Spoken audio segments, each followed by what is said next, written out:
Donald Trump is suing CNN for defamation. He claims the network tarnished his image by calling him a racist, a Russian lackey, and he says they frequently compared him to Hitler. Less like a president and more like a property brother. He blew up the East Wing. He redecorated the Oval Office. He paved over the Rose Garden. Take very good care of property. I paid for them. Marble, the most beautiful marble you've ever seen. Wish the master builder would master build in private like the rest of us do. The most beautiful floors, the most beautiful lights and chandeliers, and now it'll be the most beautiful ballroom anywhere in the world. Wait a minute. Is it possible that he's planning to sell the White House? Something just detonated at the intersection of Hollywood and politics. Trump woke up rattled. Jimmy Kimmel didn't just crack jokes. He came armed with receipts. And now a brand new lawsuit has stormed into the room like it owns the place. What exactly was said? Who filed what? And why are lawyers suddenly sweating harder than producers on Oscar night? Grab the popcorn, silence your notifications, and pay attention because this story twists fast, hits hard, and the ending, nobody saw it coming. Trump is trying to intimidate you or maybe others from coming forward? Well, that's the whole purpose of this lawsuit. It's to harass and intimidate. It's not just to harass and intimidate me. It's also to put out a message to everyone. And he's already figured out where to get the money. Trump today became the first president to sue the New York Times. He's suing the New York Times for $15 billion for defamation. $15 billion. Where does he even come up? These are like numbers my children make up when they're talking about money. I thought he said the New York Times was failing. He thinks they have $15 billion? Before we move on, smash that like button and subscribe. Because trust me, you don't want to miss what happens next. Chaos arrived the moment Trump decided the disagreement itself was a legally actionable offense. Not policies, not outcomes, just the sheer audacity of something existing outside his approval rating. And Jimmy Kimmel, he didn't rush to calm things down. He leaned back and let it burn. Say, oh, he never threatened. J.D. Vance today made the claim that what the FCC chairman said was a joke, which, I don't know, maybe that was a joke? I don't know. They go to all these lengths to say, oh, it wasn't coercion. The president was just musing. And then the second Trump is alone, he sits on the toilet, he gets his grubby little thumbs on his phone, and he immediately blows their excuses to smithereens and says, it was ratings that got me fired. Has anyone ever... Trump filing lawsuits the way other people file noise complaints quickly became something bigger than any single headline. Courts, critics, companies, comments. Cameras, suddenly everything looked like it. Might get served papers just for blinking the wrong way. And Kimmel watched it all unfold like a long-running sketch that keeps escalating simply because no one ever unplugged the microphone. How much would he sue for if he thought they were doing well? Trump announced the suit this morning. He wrote, today I have the great honor of bringing a $15 billion defamation and libel lawsuit against the New York Times, one of the worst and most degenerate newspapers in the history of our country. The Times has engaged in a decades-long method of lying about your favorite president, me, my family business, the America First movement, MAGA, and our nation as a whole. The New York Times has been allowed to freely lie, smear, and defame me for far too long. This is insane. Trump's legal instincts kicked in whenever reality refused to applaud. A bad headline, an unflattering word, a graph leaning the wrong direction, cue the paperwork. On a Wednesday. This was his big closer. Let Jimmy Kimmel rot in his bad ratings. And he does know bad ratings. He has some of the worst ratings any president has ever had. So, on behalf of all of us, welcome to the crappy ratings club, Mr. President. Next, he'll try to sue us. And I want to say good luck with that because we thought about it, we packed the courts, and we have a surprise ace up our sleeve, Mr. Judge Steve Harvey. Kimmel treated the habit not as strategy, but as performance art, the kind that insists everyone else is ruining the show. The logic was brutally simple. If it disagrees, sue it. If it laughs, double down. If it exists quietly, threaten it just in case. Kimmel didn't argue with the absurdity. He stepped aside and let it sprint past him, carrying its own punchline. The rhythm became familiar fast. Trump hears criticism. Trump escalates. Trump announces consequences. Trump remains deeply offended that consequences have consequences. Kimmel leaned into that repetition, letting the audience feel just how predictable the cycle had become. Lawsuits stopped feeling legal and started feeling emotional, like dramatic letters written in all caps and delivered by certified mail. Every new target made the pattern louder, not stronger, and Trump's confidence never wavered, which somehow made the whole thing even funnier. Stop now. And then he follows it with, this suit is being brought in the great state of Florida. Uh-oh. And will be heard by Judge Dog the Bounty Hunter, my new appointee. Trump is, he won't win this. And the New York Times won't settle. Trump says the Times is run by a bunch of lefties. He claims they're a mouthpiece for the Democrats. And I have to say, I did do today's Wordle, and I don't know if you did, but he might be right. There was no doubt, no pause, no second thought, just instant retaliation, dressed up as righteousness. Kimmel framed that certainty as the most exaggerated part of the story. The belief that filing something automatically proved something became its own running joke. Floating through the segment like background music no one could turn off. As the scope widened, the satire sharpened. Critics, watchdogs, businesses, former allies, strangers on the internet, everyone blurred into the same category. Opposition. Kimmel treated Trump's legal worldview as a place where accountability is always persecution and pushback is always personal. The longer the enemy list grew, the thinner the rationale became. At some point, it stopped looking like defense and started looking like reflex. Kimmel never needed a checklist. Trump's history supplied one. Every move followed the same arc, just against a rotating cast of villains. The comedy didn't come from exaggeration. It came from restraint. Letting Trump's actions speak at full volume was enough. And the idea that lawsuits could function as universal erasers became less intimidating every time it was tried.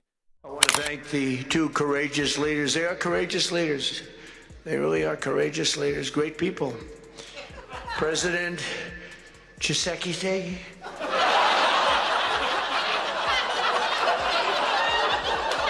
Perfect. Could we hear that again? Tshisekedi. As the momentum built, Trump's relationship with disagreement itself took center stage. Opposition wasn't something to respond to, it was something to eradicate. Kimmel highlighted that mindset by treating it with exaggerated seriousness, the kind that drains power instead of adding to it. The harder Trump clung to control, the more slippery it looked. The transitions flowed effortlessly. One legal threat dissolved into the next, each reinforcing the same impulse. Trump didn't just react to criticism. He chased it, challenged it, and then punished it for showing up. Kimmel stitched those moments into a seamless narrative of escalation without destination. The joke wasn't that lawsuits existed. The joke was that they appeared to be the answer to everything. Trump's approach resembled someone trying to quiet a room by yelling at the furniture. Kimmel framed that energy as unstoppable but ineffective, loud, yet strangely hollow. Every attempt to dominate the narrative only inflated it further, ensuring it could never stay contained. And that contradiction is where the humor thrived, because nothing undercuts authority faster than predictability. When he wasn't sleeping, Rip Van Winkle was lying. He said grocery prices are down. They're not down. He said he's cutting prescription drug prices 900%. That's ridiculous. In the brief time he was conscious, though, he had a lot to say. The Lincoln bathroom is now gorgeous. I took my physical. I got all A's, everything. I should get the Nobel Prize for every war, but I don't want to be greedy. Ilhan Omar is garbage. Boot edge. That is supposed to be food. As the minutes passed, Trump morphed into a walking filing cabinet of grievances. The legal system became part of the aesthetic, less about outcomes and more about spectacle. Kimmel let that image breathe, portraying Trump as someone who believed confrontation itself was proof of strength. Each threat arrived with urgency but no resolution, leaving behind a trail of noise that comedy was happy to recycle. The pattern kept echoing: react, attack, repeat. Kimmel met it with consistency instead of outrage, and that contrast landed harder than confrontation ever. Could lawsuits stop functioning as weapons and started reading as symbols, reminders of a worldview where being opposed is the greatest offense imaginable? His name is Tshisekedi, President Tshisekedi. From the Congo, they call it Congo. But don't interrupt Donald Trump when he's in the middle of a little stroke. This conflict between Rwanda and the Congo has been going on for decades. Millions of people have been killed. They're still fighting as of today. But that didn't stop Dr. Art the Deal from acting like he mediated a dispute between neighbors over a broken sprinkler head. I think they liked each other a lot. I spent time with them. I think they like some people may be surprised. I really do. By the time, attention drifted back to the latest legal maneuver. It almost felt beside the point. The motion mattered less than the momentum. Trump's dependence on escalation had become the story, not any single filing. Kimmel let that shift happen quietly, trusting the audience to follow. What lingered was the image of someone perpetually offended by resistance. Armed with paperwork and absolute certainty, the comedy didn't rush toward an ending, because the behavior itself never paused. Each new move promised continuity, not closure. The laughter accumulated slowly, stacking irony on irony until Trump's seriousness collapsed under the weight of its own repetition. Nothing exploded. Nothing needed to... The absurdity remained open-ended, waiting always for the next moment Trump decides. Disagreement deserves a court date. That impulse kept expanding until it felt less like a tactic and more like muscle memory. Trump didn't seem to choose lawsuits so much as default to them, like a reflex tapped too many times. Any friction triggered the same move. Any resistance unlocked the same response. Kimmel let that pattern linger, stretching it out until it became impossible to miss. Who has 5 engines on the back of a boat going in weird directions? The land of 1,000 lakes, or however many lakes they have, they got a lot of lakes. Somalians, let's call it the fat drug, FAT, for fat people. They said to me, would you like to take a cognitive test? I said, is it hard? He's doing great. Don't worry about him at all. And his team, he's got quite a team. His team is crushing it. The repetition wasn't boring. It was revealing. Every new legal threat looked suspiciously like the last, each one promising dominance and delivering dossier. The comedy thrived in how fast everything escalated. Trump never met criticism halfway. It was straight to maximum volume, maximum consequence, maximum drama. Kimmel framed that habit as an overcommitment to escalation, where every disagreement became the final boss fight of a video game no one else realized they were playing. The intensity never matched the moment, and that mismatch caused the moment to collapse under its own theatrical weight. What made it land even harder was Trump's unshakable belief that volume equals victory. Louder statements, bigger threats, thicker stacks of paperwork. Kimmel let that belief stand unchallenged, quietly placing it beside reality, where outcomes stubbornly refused to cooperate. The contrast didn't need commentary. It spoke fluently on its own. As the pattern continued, lawsuits stopped feeling reactive and started feeling preventative. Anything that might oppose, annoy, or inconvenience, Trump suddenly looked like a future defendant. I think they've spent a lot of time killing each other, and now they're going to spend a lot of time hugging, holding hands, and taking advantage of the United States of America economically like every other country does. Look at them. Look at the way they love each other. Thank you. Well, that doesn't look like love to me. That looks like... The legal system became a preemptive shield against discomfort. Kimmel let that implication breathe, painting a world where disapproval itself carried a filing fee. The satire slid effortlessly from incident to instinct. Trump wasn't responding to events anymore. He was responding to the idea that events could exist independently of him. Kimmel treated that mindset with exaggerated gravity, as if it were an ambitious philosophy rather than a recurring tantrum dressed in formal language. The seriousness applied to something so thin made it fold inward. Each new escalation made the previous ones feel smaller, like a ladder being pulled up rung by rung. What once seemed shocking quickly became routine. Kimmel highlighted how fast outrage became background noise. When everything is a crisis, nothing stands out for long. Comedy thrives in that gap between urgency and exhaustion. Trump's need to dominate every narrative started to resemble a force working against itself. The harder he tried to control the flow of conversation, the more attention he generated for the very things he wanted buried. Kimmel let the irony circle that contradiction, never intervening, just keeping time. The spectacle fed itself without assistance. To really get in there and make sure the president's colonoscopy didn't miss anything. Spirit in our ranks since the election under President Trump is unprecedented. I've never seen anything like it as a soldier myself in uniform. I think 2026 is going to be great for the American people. Thanks to you. It's going to be great. As I sit here today, I can't be more proud of how you did it, sir. You've created the greatest cabinet. It is a joy to be at this table. Does anybody write about it? Nobody writes about it. That's okay. At some point, the idea of winning lawsuits became secondary to the act of filing them. Victory mattered less than visibility. Kimmel framed the legal habit as a branding exercise where conflict kept the spotlight warm and guaranteed. Relevance through noise, the joke wasn't cruel. It was observational. The pattern repeated too faithfully to ignore. Complaint appears. Retaliation follows. Any resistance wasn't treated as disagreement but as disrespect.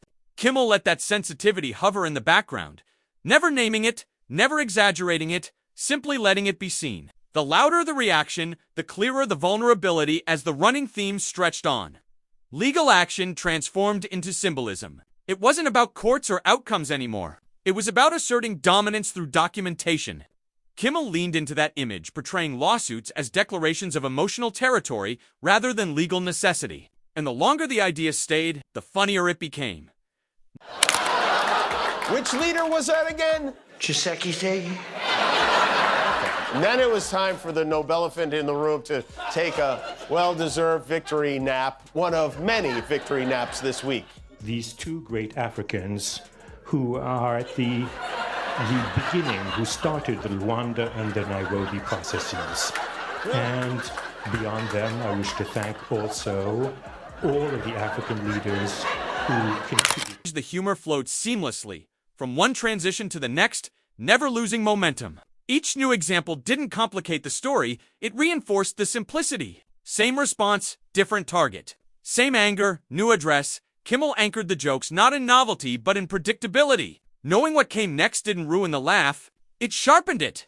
Trump's inability to ignore opposition became the quiet engine of the spectacle. Silence was never an option. Every slight demanded acknowledgement.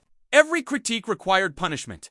Kimmel framed that compulsion as both exhausting and endlessly renewable. The energy never faded, but neither did the futility. As the minutes stacked up, the legal system itself receded into abstraction. Forms, courts, filings, all became part of the aesthetic rather than the substance. Kimmel stayed focused on behavior rather than procedure, because behavior told the real story. Paperwork was just the costume. The rhythm never broke. Allegation to escalation to public performance, Trump's seriousness played straight against Kimmel's restraint, and restraint won every time. The jokes landed not because they were loud, but because they trusted the audience to see what was already obvious. Nat? I'm going to test ABC out on this. Let's see how we do. Last time I went after them, they gave me $16 million. This one sounds even more lucrative. A true bunch of losers. Only Donald Trump would try to prove he wasn't threatening ABC by threatening ABC. And you almost have to feel sorry for the people who work for him, who try to clean up The escalation became so automatic it began to parody itself. Trump reacted before the echo even faded. Kimmel let that speed speak volumes. The absence of pause became the punchline. There was no time for reflection, only retaliation. Repeated until novelty surrendered completely.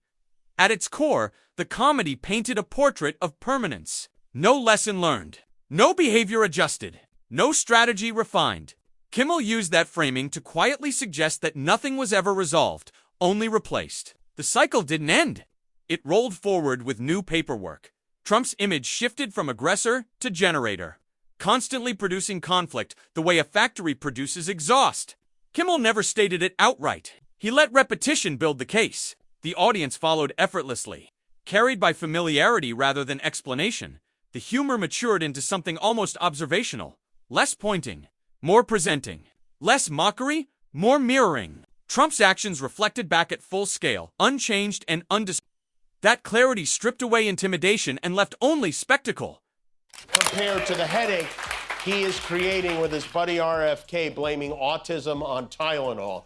His press conference yesterday was an all-timer. Trump, Bobby Brainworm, and Dr. Roz strongly recommend that pregnant women stop taking Tylenol immediately, and the president was very persuasive making his case. When the alternative is that nothing bad can happen, let's do it now. I was just saying to Bobby and the group, let's do it now. As the segment stretched on, the accumulation of legal threats felt heavier than any single one, not because of consequence, but because of implication. This was how disagreement was handled. This was how attention was maintained. Kimmel let that realization settle slowly. trusting that recognition carries more weight than commentary. The laughter shifted from sharp bursts to sustained amusement, each moment stacked on the last, forming a long arc rather than isolated hits. The script breathed, moved, and adapted without losing its thread. Trump remained constant. Nothing wrapped up because wrapping things up was never the point. Resolution requires reflection, and reflection never entered the workflow.